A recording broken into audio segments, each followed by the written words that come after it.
Hey there, treatment-free beekeepers. Solomon here.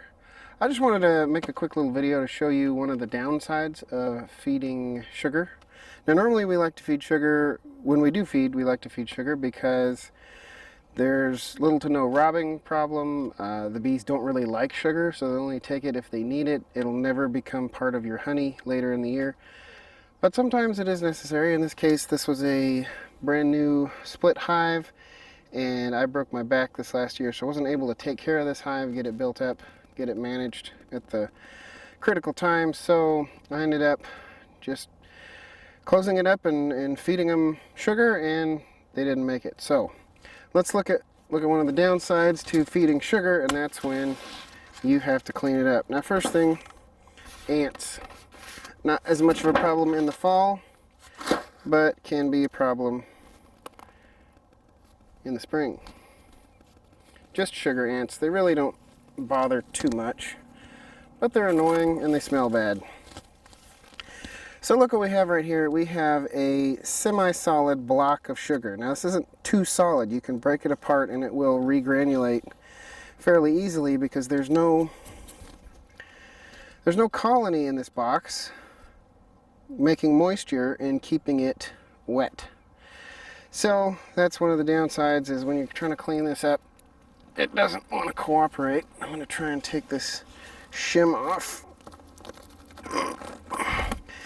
And what I'm going to do, see, we're already losing chunks in the middle. What I'm going to try and do is reclaim as much of the sugar as I can in this handy blue generic bucket. More ants.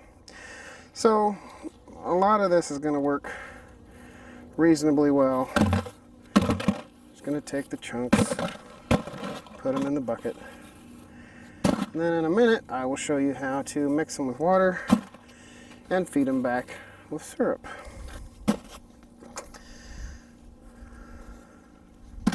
Now generally also I don't like to feed syrup, so you don't have to feed it back as syrup. You can save it and pile it back on another hive some other winter. Do the same over again. It is reusable.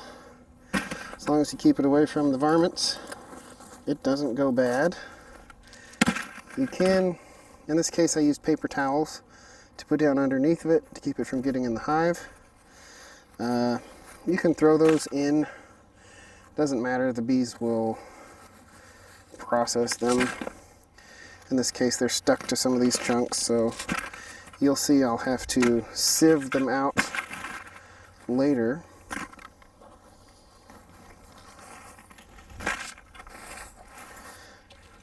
It's also good to do this when it's dry outside because it gets sticky. Again, this is a downside video. I want to be totally honest with everybody. Show you the upsides and the downsides of what I do and what I teach, because I want you guys to be fully educated and aware of what you're getting into.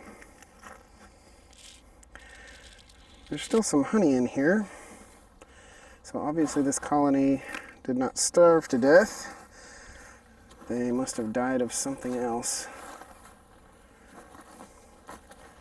I'd rather have the sugar on the ground than in the hive, but I'll take what I can get.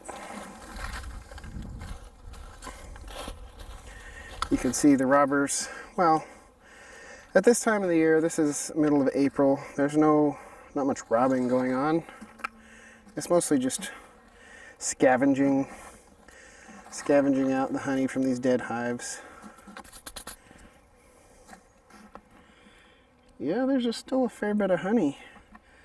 This 1, 2, 3, 4, 5, 6, 7 frames that at least have an upper crescent of honey.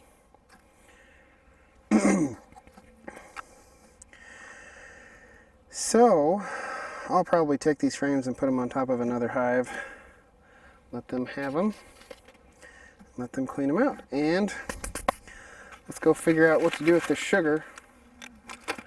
Feed it to another hive to get the hives going this time. We've had a very late actually not late. We've kind of gone straight from winter to summer. We've gone from a lot of rain we had in January, probably normal amount in February, and then very little, if any, after that. So we're not getting any April showers. It's the middle of April, there has been no rain, and there has been no rain for the last several weeks of March. So the bees are a little short on forage. They're bringing in plenty of pollen. And I'm going to try and split up as many hives as possible this year. So I'm going to feed them a little bit, see if I can't max out my number of hives.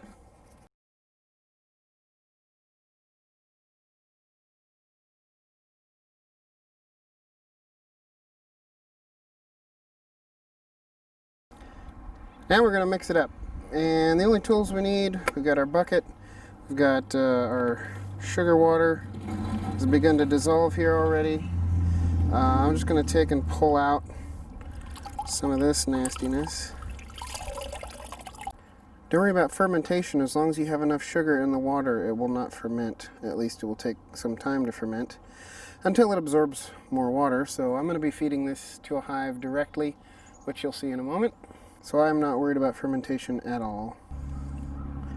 And our primary tool here is a generic screw gun and a paint stirrer. You can get these for a couple of bucks at your local big box hardware store or any big box store pretty much. And these you can get for a few more bucks. This is an old one, it's about 10 years old. So we're just gonna stir it up and get as much of the sugar dissolved as possible. The reason why I'm doing this outside is because this gets sugar water everywhere, and if you want to keep your significant other, partner, person happy and not muck up the kitchen or wherever you want to do this, it's probably a good idea to do it in a safer area, such as outside or even in a shower.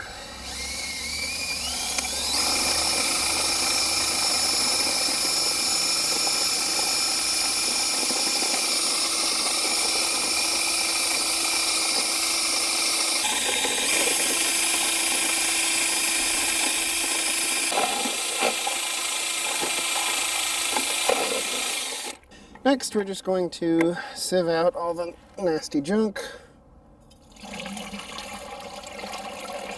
It's not important what kind of sieve you use. You can use a colander. You can use whatever ancient thing this is. I found at a yard sale.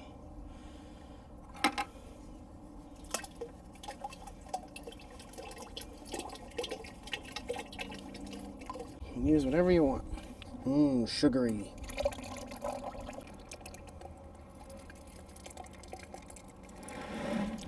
And I'm going to keep all those chunks of sugar and add them to the next batch. And finally, we're going to take that syrup and slap it right on this hive here. This is the biggest, healthiest hive in the yard, so it doesn't need fed, but I am fattening it up to get it ready to split a bunch of different ways. And it's always helpful to have good frames filled with honey ready to go for the splits so that they will have something to eat as they are building their foraging force. So something to keep in mind is when you put any sort of feed on a hive, especially syrup, you don't just want to put the feeder on and then fill it up and good to go. That's a very bad idea. The bees may not be able to defend it. They don't know it's there. They haven't reorganized their hive in a way that they can defend the hive from the robbers that are certainly going to be smelling that syrup and coming after it. So what I've done is I've put this feeder on a couple of days ago. So the bees are accustomed to it now. They've got the smell. They've made it part of their envelope of the hive. So just to repeat, don't fill up a feeder the day you put it on the hive. And that goes for packages as well.